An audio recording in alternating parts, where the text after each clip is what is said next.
ದಟ್ಟವಾದ ಕಾಡಿನಲ್ಲಿ ತೀವ್ರವಾದ ಚಳಿ ಇತ್ತು.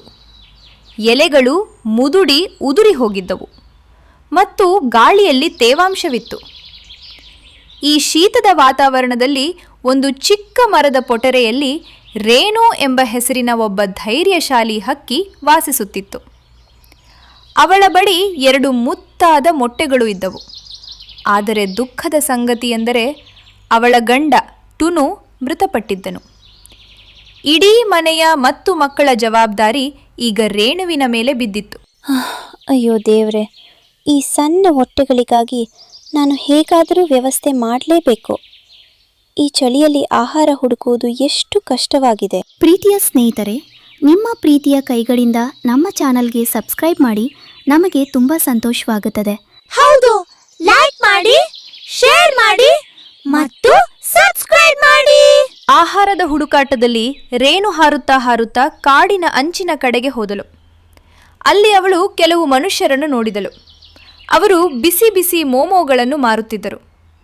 ಮೋಮೋಗಳ ಸುಗಂಧವು ಬಹಳ ಆಕರ್ಷಕವಾಗಿತ್ತು. ಅರೆ ವಾ, ಇದು ಯಾವ ಪದಾರ್ಥ? ಬಿಸಿ ಬಿಸಿ ಆವಿಯಿಂದ ತುಂಬಿರುವ ಮೋಮೋಗಳು. ಇದು ತುಂಬ ಒಳ್ಳೆಯ ಕೆಲಸ. ನಾನು ಸಹ ಏಕೆ ಮೋಮೋಗಳನ್ನು ತಯಾರಿಸಿ ಮಾರಬಾರದು?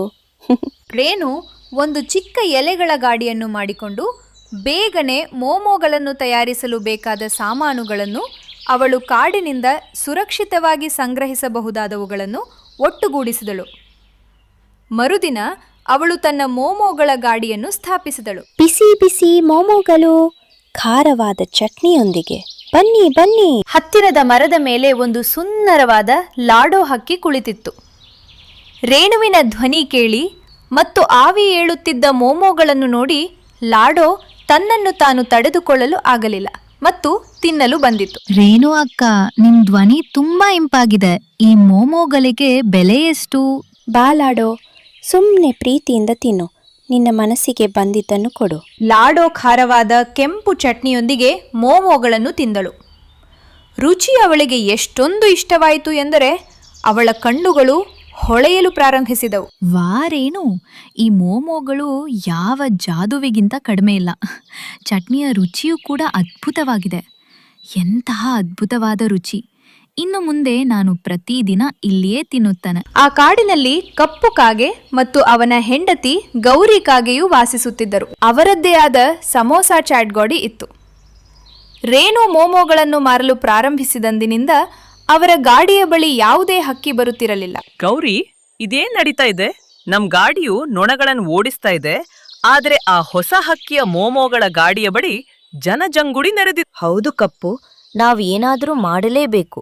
ಹೀಗೆಯೇ ಮುಂದುವರಿದರೆ ನಾವು ಹಸಿವಿನಿಂದ ಸಾಯುತ್ತೇವೆ. ಏಕೆ ನಾವು ಅವಳ ಮೋಮೋಗಳನ್ನು ಕೆಡಿಸಿಬಿಡಬಾರದು? ಆಹಾ, ನನ್ನ ಬುದ್ಧಿಯಲ್ಲಿ ಒಂದು ದುಷ್ಟ ಯೋಜನೆ ಇದೆ. ಕಪ್ಪು ತನ್ನ ಯೋಜನೆಯ ಮೇಲೆ ಕೆಲಸ ಮಾಡಲು ಪ್ರಾರಂಭಿಸಿದನು. ಅವನು ರೇಣುವಿನ ಗಾಡಿಯ ಹತ್ತಿರ ಹೋಗಿ ನೆಲದ ಮೇಲೆ ಬಿದ್ದನು. ತನ್ನ ರೆಕ್ಕೆಗೆ ಗಾಯವಾದಂತೆ ನಟಿಸಿ ಮತ್ತು ನೋವಿನಿಂದ ಕೂಗಲು ಪ್ರಾರಂಭಿಸಿದನು. ನನ್ ರೆಕ್ಕೆ, ನನಗ್ ಹಾರಲಾಗುತ್ತಿಲ್ಲ. ಯಾರಾದ್ರೂ ನನಗ್ ಸಹಾಯ ಮಾಡಿ. ಸ್ವಭಾವತಃ ತುಂಬಾ ದಯಾಳು ಆಗಿದ್ದ ರೇಣು ತಕ್ಷಣವೇ ಮೋಮೋಗಳನ್ನು ಮಾಡುವುದನ್ನು ಬಿಟ್ಟು ಅವನಿಗೆ ಸಹಾಯ ಮಾಡಲು ಓಡಿ ಹೋದಳು. ಓಹ್, ನಿಮಗೆ ಹೆಚ್ಚು ಗಾಯವಾಗಿಲ್ಲ ತಾನೆ? ಇರಿ, ನಾನು ನಿಮಗೆ ಆಧಾರ ನೀಡುತ್ತೇನೆ.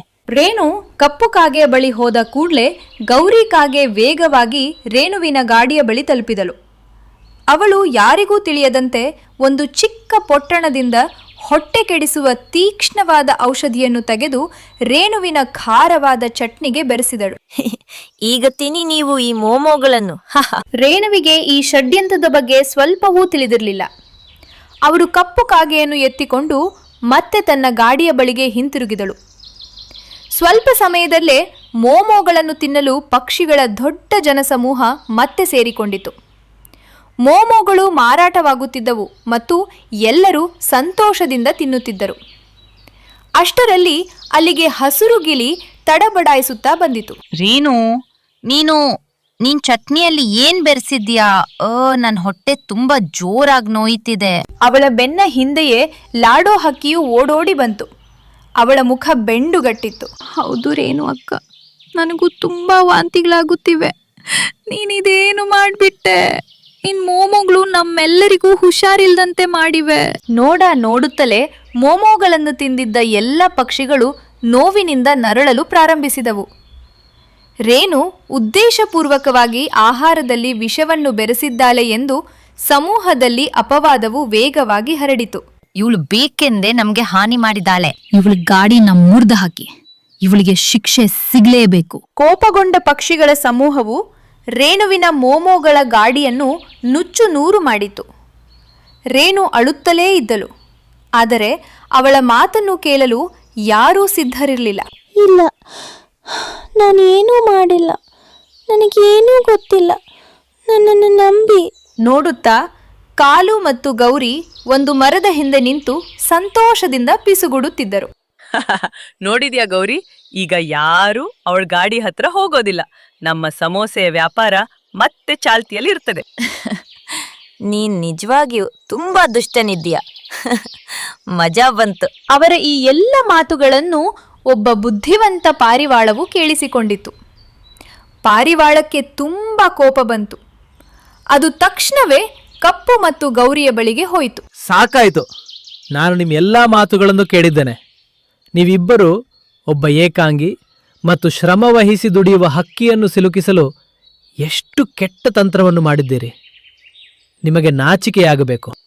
ನಾವು ನಾವು ಪಾರಿವಾಳಣ್ಣ, ಅದು ಯಾವುದೇ ನೆಪ ಬೇಡ. ಈಗಲೇ ಹೋಗಿ ಮತ್ತು ರೇಣುವಿನ ಬಳಿ ಕ್ಷಮೆ ಕೇಳಿ ಮತ್ತು ಅವಳಿಗೆ ಸಹಾಯ ಮಾಡಿ. ಕಪ್ಪು ಮತ್ತು ಗೌರಿ ಹೆದರಿ ಹೋದ್ರು.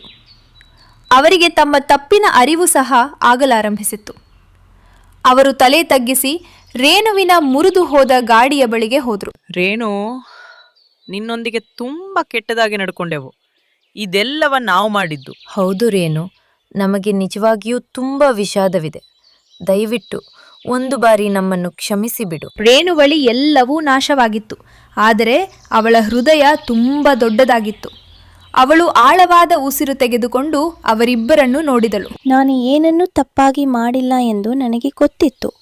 ಸರಿ, ನಾನು ನಿಮ್ಮನ್ನು ಕ್ಷಮಿಸಿದೆ. ನನಗೆ ನಿಮ್ಮಿಬ್ಬರ ಮೇಲೆ ಕೋಪವಿಲ್ಲ, ಬರೀ ದುಃಖವಿದೆ. ಕಪ್ಪು ಮತ್ತು ಗೌರಿಯವರು ಒಟ್ಟಾಗಿ ಅವಳ ಗಾಡಿಯನ್ನು ಸರಿಪಡಿಸಲು ನೆರವಾದರು ಮತ್ತು ಪಕ್ಷಿಗಳಿಗೆ ಎಲ್ಲ ಸತ್ಯವನ್ನು ಹೇಳಿದರು. ಕೆಲವು ದಿನಗಳ ನಂತರ ರೇಣುವಿನ ಮೊಟ್ಟೆಗಳಿಂದ 2 ಪ್ರೀತಿಯ ಚಿಕ್ಕ ಚಿಕ್ಕ ಮರಿಗಳು ಹೊರಬಂದವು. ಅವುಗಳ ಆಗಮನದಿಂದ ರೇಣುಳ ಜಗತ್ತು ಸಂತೋಷದಿಂದ ತುಂಬಿ ಹೋಯಿತು. ನೀವು ಇಬ್ಬರೂ ನನ್ನ ಶಕ್ತಿಯಾಗಿದ್ದೀರಿ. ಈಗ ಕಪ್ಪು ಮತ್ತು ಗೌರಿಯವರು ಕೂಡ ರೇಣುವಿನ ಸ್ನೇಹಿತರಾಗಿದ್ದರು. ಅವರೆಲ್ಲರೂ ಒಟ್ಟಾಗಿ ಸಂತೋಷದಿಂದ ಬಾಳಲು ಶುರು ಮಾಡಿದರು. ಆ ಕಾಡಿನಲ್ಲಿ ಮತ್ತೆ ಶಾಂತಿ ಮತ್ತು ಪ್ರೀತಿಯ ವಾತಾವರಣವು ನೆಲೆಸಿತು. ರೇಣುವಿನ ಶ್ರಮ ಮತ್ತು ದೊಡ್ಡ ಮನಸ್ಸಿಗೆ ಜಯ ಸಿಕ್ಕಿತು.